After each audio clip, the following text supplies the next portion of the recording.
Yep, roads are closed. And there it is. My new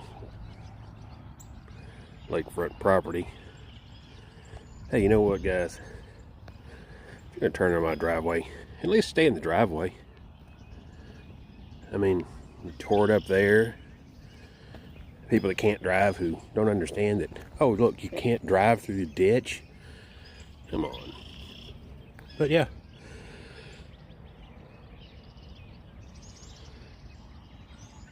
Kind of wild. That's about as high as it's going to get, I believe. That's about to the top of the flood. There's some drainage when it gets to this level, so we'll see.